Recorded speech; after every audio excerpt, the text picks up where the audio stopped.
Headlines is sponsored by Wonder Cement. एक perfect शुरुआत.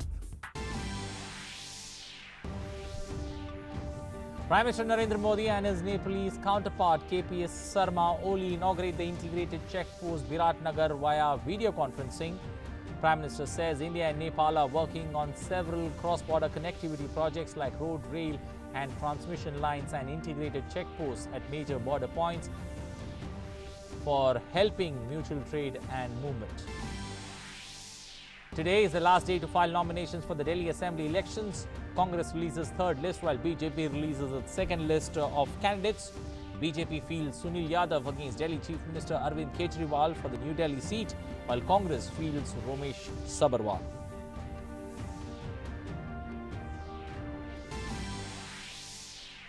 Union Minister Mukhtar Abbas Naqvi leads a delegation of Union Ministers to Jammu and Kashmir to review the implementation of schemes after the revoking of Article 370.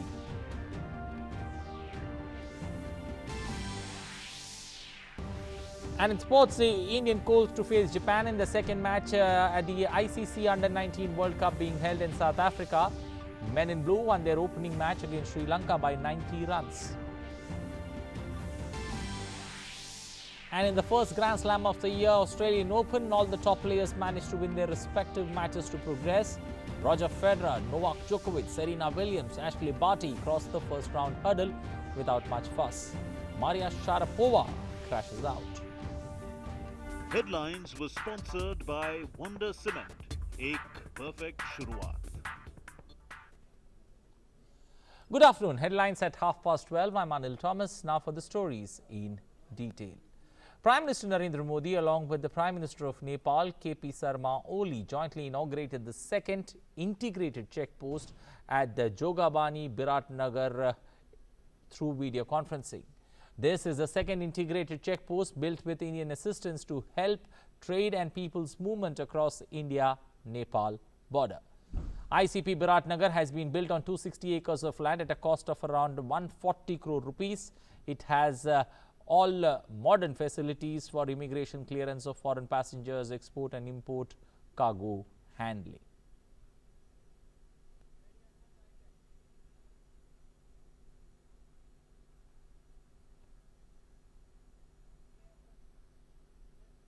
यह अत्यंत हर्ष का विषय है। पिछले 5 महीनों में हम दूसरी बार दोनों देशों के बीच बायलैटरल प्रोजेक्ट्स का उद्घाटन वीडियो लिंक्स द्वारा कर रहे हैं। यह भारत नेपाल संबंधों के विस्तार और तेज विकास का प्रतीक है।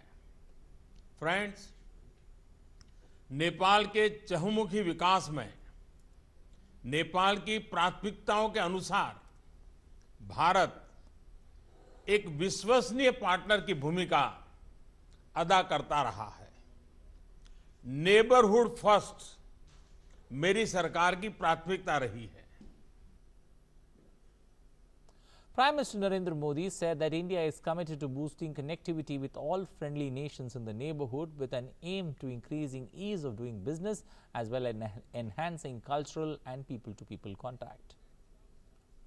नेबरहुड में मैं सारे मित्र देशों के साथ आवागमन को सरल और सुचारू बनाने और हमारे बीच व्यापार, संस्कृति, शिक्षा इत्यादि सभी क्षेत्रों में संपर्क को और सुगम बनाने के लिए भारत प्रतिबद्ध है। भारत और नेपाल कई क्रॉस बॉर्डर कनेक्टिविटी प्रोजेक्ट्स जैसे रोड, रेल और ट्रांसमिशन लाइन पर काम कर रहे हैं। हमारे देशों के बीच सीमा के प्रमुख स्थानों पर इंटीग्रेटेड चेकपोस्ट आपसी व्यापार और आवागमन को बहुत सुविधाजनक बना रही है। Prime Minister Modi said that connectivity was an important aspect of India-Nepal ties.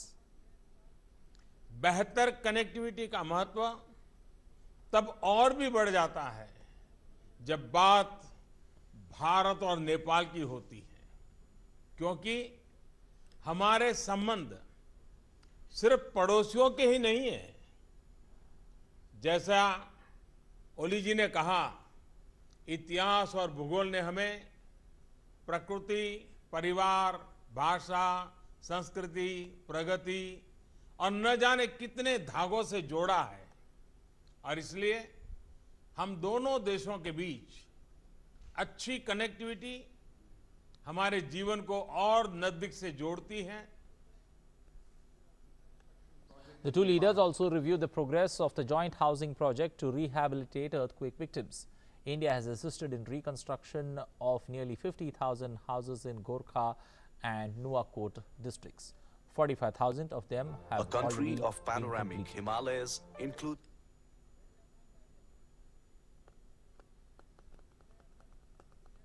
यह बहुत संतोष का विषय है कि भारत नेपाल सहयोग के अंतर्गत 50,000 में से 45,000 घरों का निर्माण हो चुका है। हमारी आशा है कि बाकी घरों का निर्माण भी शीघ्र पूरा होगा और इन घरों को नेपाली भाइयों और बहनों को जल्दी ही समर्पित किया जाएगा। Prime Minister of Nepal, KP Sharma Oli, said that Nepal's Sukhi Nepal, Samriddhi Nepal motto finds resonance with Prime Minister Modi's Sabka Saath, Sabka Vikas, Sabka Vishwas motto. He called on both the nations to unite in achieving these goals. The current government of Nepal has the aspiration of Samriddhi Nepal, Sukhi Nepali. Your government has a vision of Sabka Saath, Sabka Vikas, and Sabka Vishwas. Let's work together to make our countries prosperous and our people happy.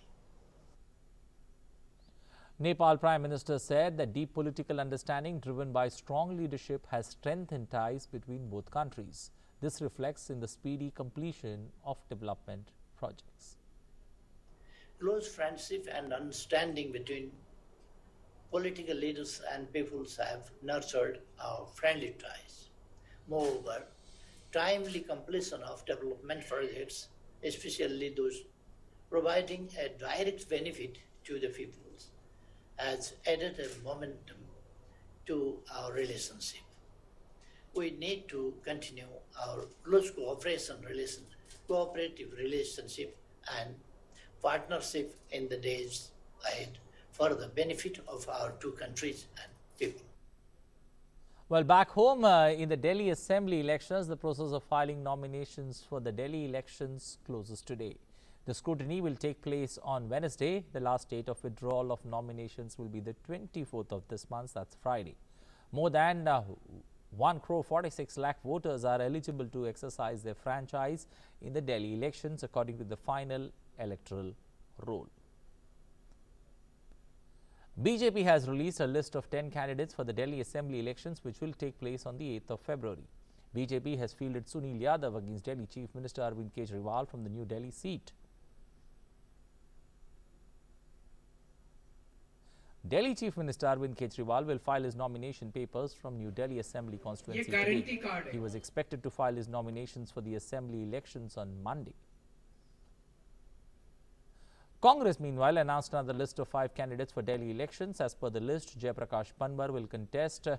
Also, Mukesh Sharma will be contesting from Vikaspuri, Praveen Rana from Bijwasan, Muninder Chaudhary from Mehrauli and Parvez Hashmi from Okhla.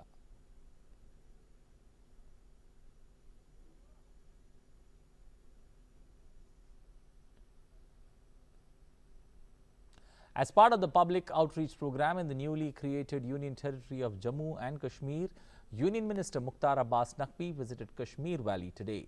Addressing newspersons, the minister said that Hunar Hub will be set up in every district to ensure skill development of the people living there. Skill development के जरिए रोजगार और रोजगार के मौके हमारे नौजवानों को मिल सकें। हमारे नौजवान जो है वो या तो अपना खुद का रोजगार खोल सकें और या फिर कहीं ना कहीं रोजगार हासिल कर सकें। उसके लिए स्किल डेवलपमेंट की बहुत ज़रूरत होती है, कौशल विकास की बहुत ज़रूरत होती है। उसका एक बहुत बड़े लेवल पर, बहुत बड़े स्तर पर हमने कार्यक्रम बनाया हुआ है, स्कीम बनाई हुई है और हर इलाके में हम हुनर हब के जरिए हर इलाके में हुनर हब का निर्माण हो, हर इलाके में हुनर हब बनाया जाए और उसमें बच्चे और बच्चियां अपने स्किल डेवलपमेंट के काम को करके रोजगार और रोजगार के मौके शुरू कर सकें।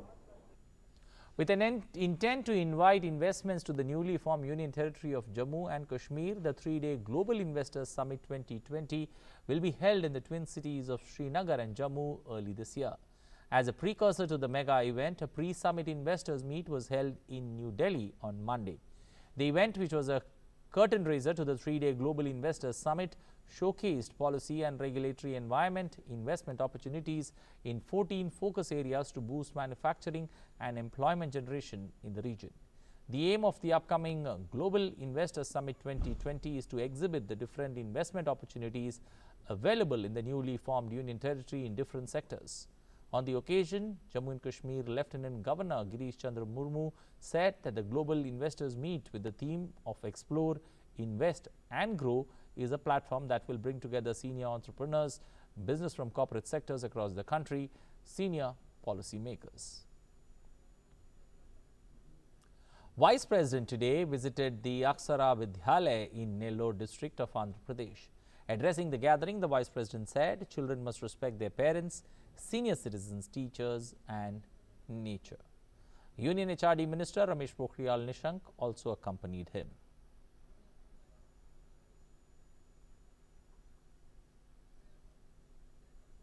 Respect elders, parents, grandparents.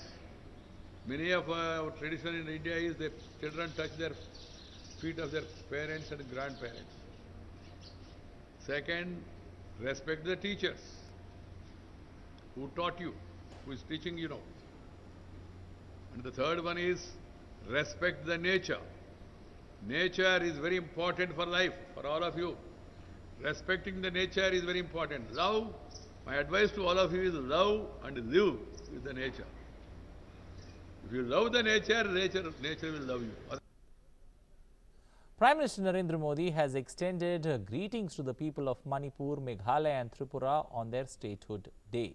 In a tweet, he said, Manipur is known for its vibrant culture. People from Manipur have made a mark in various fields. May the state keep progressing in the years ahead.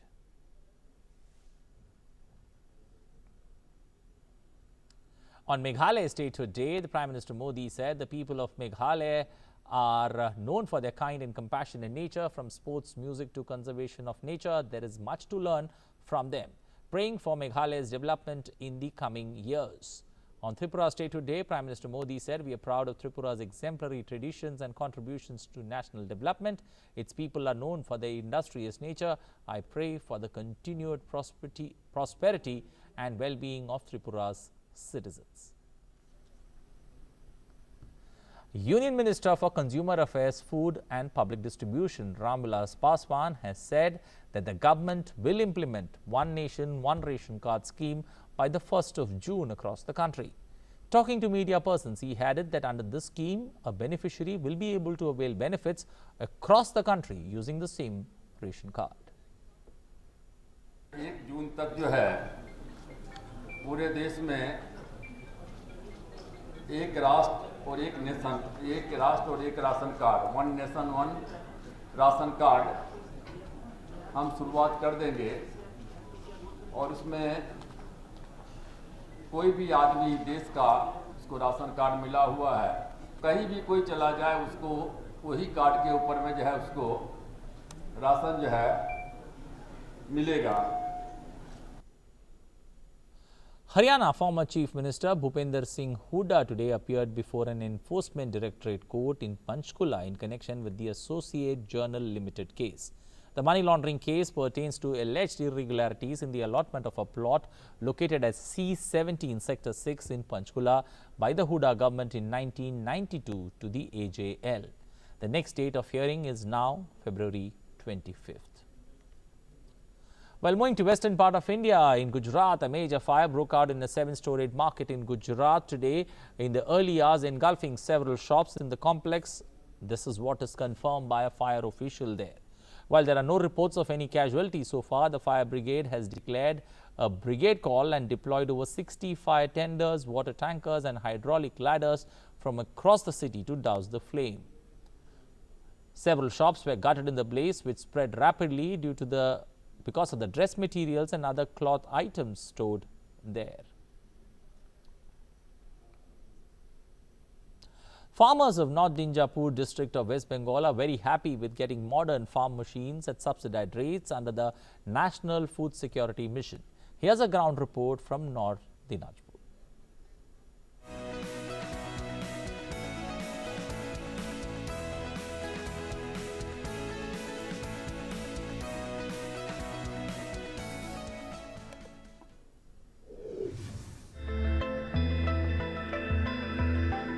Under the National Food Security Mission, multi-crop thresher machines were given to 30 farmers of Kaliaganj. They are also given pump sets, paddy thresher machines, potato digger machines, power tiller machines and spare machines. Farmers will now be able to raise high-yielding crops. I have got a thresher. We can thresh out paddy, wheat. We got subsidy on this thresher machine from the government.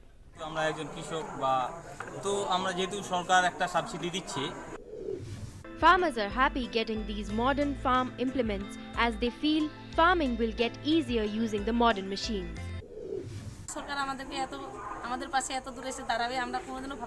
We never imagined that government would be able to stand by our side. I am very happy getting this machine as harvesting crops will be easier using these machines. Many farmers can't afford to buy expensive machines, but now their dreams of raising high-yielding crops is being fulfilled with implementation of National Food Security Mission. Ground Report Desk, TD News.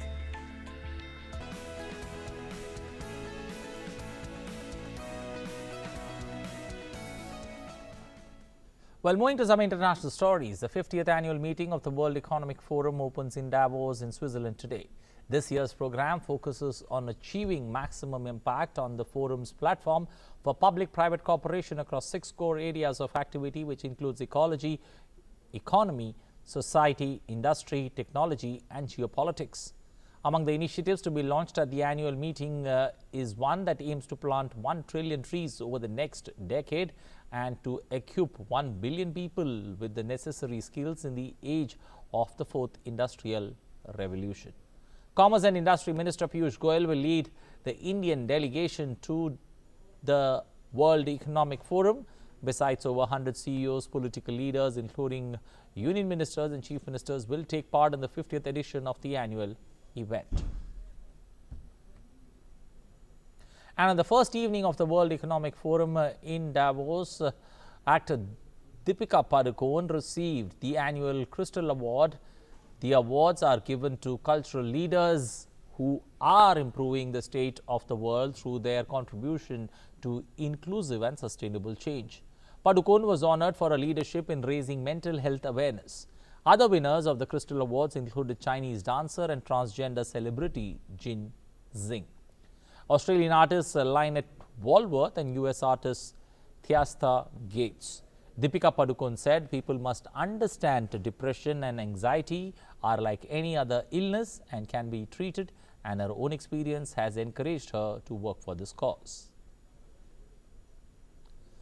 British Prime Minister Boris Johnson's Brexit plans hit a hurdle on Monday when Parliament's upper chamber told the government to give European Union citizens living in the United Kingdom physical proof of their rights to remain after the country leaves the bloc.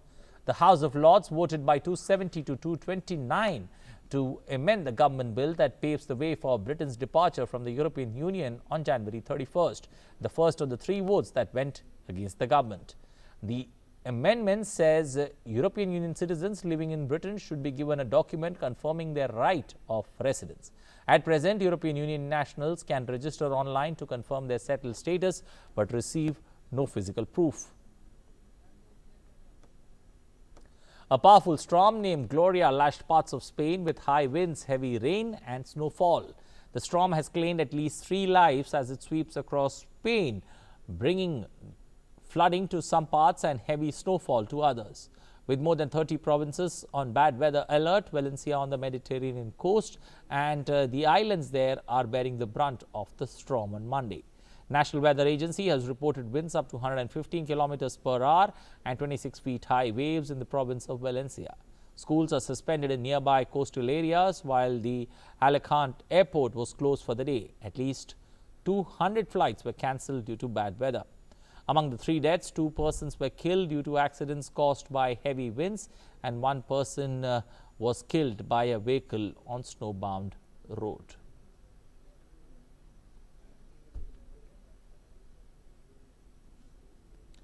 World number 1 Nadal hit the ground running at the Australian Open by hammering unseeded Bolivian Hugo Dellien 6-2, 6-3, 6-0 to reach the second round.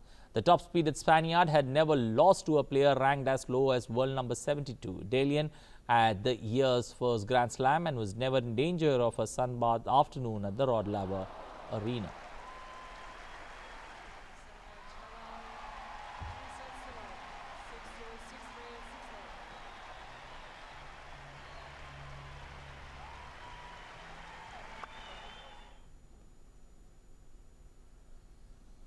Dominic Thiem opened his Australian Open campaign with a 6-3, 7-5, 6-2 win over France's Adrien Manarino. The fifth-seeded wobbled midway through the second set when he was broken and allowed Manarino to level at 4-4, but the 26-year-old Austrian recovered quickly, proving strongly in the longer rallies, including a 18-shot stunner to break Manarino's serve towards the end of the set. Thiem sealed victory with his 7th ace after 2 hours and 21 minutes.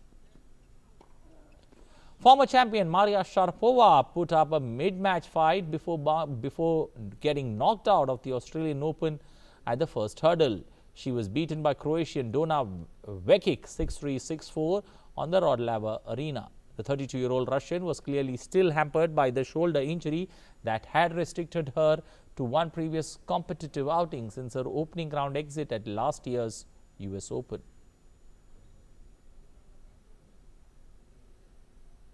Moving to South Africa, in the Under-19 Cricket World Cup being played in South Africa, India will play its second match against Japan today. The Indian team defeated Sri Lankan team by 90 runs in the first match on Sunday. It will be the effort of the Indian team to register a big win against Japan and bring themselves closer to the quarterfinals. In the first match, both the batting and bowling of the Indian team looked very effective and disciplined, while Japan's first match was washed away against New Zealand due to rain. The Indian team will take on New Zealand in their final group match on the 24th of January. Festive activities are attracting people across China to celebrate the upcoming Spring Festival, also known as the Chinese Lunar New Year, which falls on 25th of Jan this year. In the coastal city of Haikou in South China's Hainan province, local residents flocked to the marketplace where dozens of festive items were being sold, including house decorations, flowers and potted plants. Migrant workers from across China gathered at the city square and sent their New Year wishes to their families through letters and videos. A variety of crowd-pleasing feasts also hosted in the neighborhoods to celebrate the upcoming festival.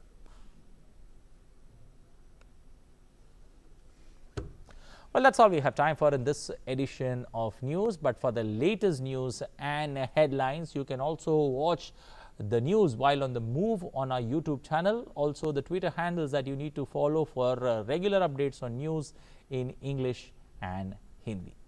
That's all. Thanks for watching. Bye-bye.